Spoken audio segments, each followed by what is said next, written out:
a bird bathing. At least he was for a few minutes until I ran and got the camera. They have all sorts of little places to bathe in the pond.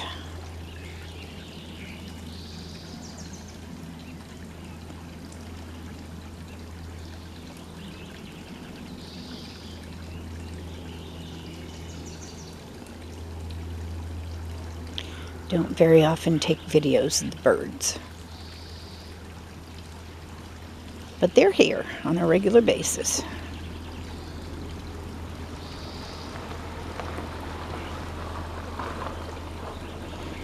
And I just planted my Chinese taro in next to the liner of the pond. It's not supposed to survive our winters, but being up against the liner, it might.